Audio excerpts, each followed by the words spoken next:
Ayan po, magluluto po ako ng manok ngayon. Ito po ang ilalagay ko. Mushroom, tsaka patatas. Ayan, i-adobo ko yan. Ayan. Ibang recipe naman. Para mag-ibang yung lasa.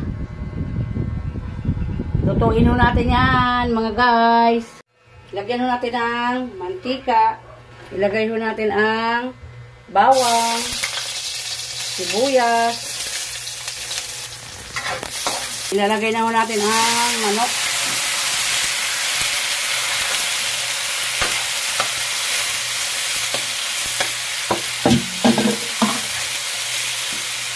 Lagyan ho natin ang magic. Yan. Laurel. Pamintang powder.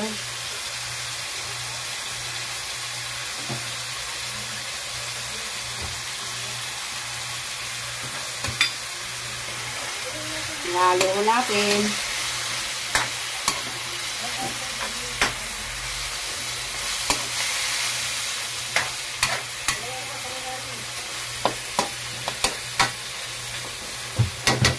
I-ano muna natin, medyo i-brown muna natin ang manok.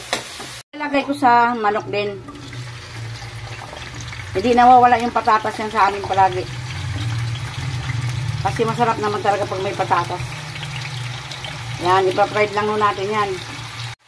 Lagyan nun natin ng oyster soy sauce. Maliit na oyster soy sauce lang, baka umalat. Kaya hindi ako masyado naglalagay dito ng magic kasi maalat na ito. Konting tuyo. Tansyado lang. Haluin nun natin.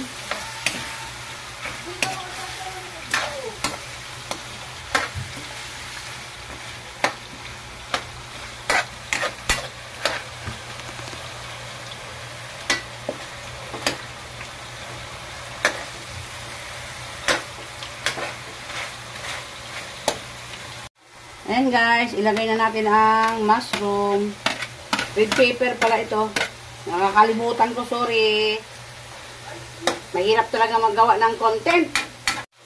Lagay na rin natin ang patatas. Recipe ko lang mo yan.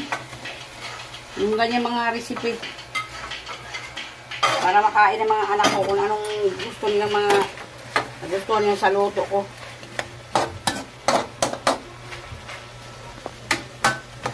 Ganyan lang siya. Diba? Ayan na guys. Nilagyan ko ng konting tubig yan para lumambot yung mga nilagay ko na halo niya. Ganyan lang kung mag-adobo ng manok na may oyster soy sauce saka mushroom. I-try din nyo. Masarap po yan. Lagyan ko rin nito para masarap. Halo natin.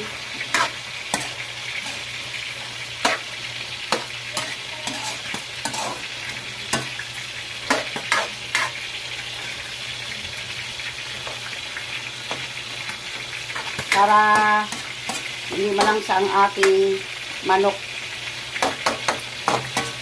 Itong green ho pala, itong dahon ng ho pala ito, ng sibuyas. Sibuyas na mura. Nakakalimutan ko na yung pangalan. Hindi kasi ako namamalingki palagi, kaya nakakalimutan ko na. Pag hindi tayo namamalingki, nakakalimutan na natin yung mga pangalan ng mga isasahog natin. Asawa ko palagi namamalingki. Ayan. Ano na ho siya, oh. Diba? Naluluto na ho yan. Ayan na ho guys. Tapos ko na lutuin ang adobong manok na may mushroom. Kayo na ang bahala magluto kung anong gusto nyo ilagay sa mga ganyang lutuin. Ako, mayroong red pepper, may patatas, saka mushroom. Nilagyan ko ng patatas yan. Yan. Diba? Masarap po yan. Try nyo. Thank you guys. Paki-follow nyo ako, like and share. Tapos paki-support po yung aming YouTube channel, Miranda Tambuon Family Vlog. Salamat sa panonood po nyo ng video ko. God bless sa atin lahat.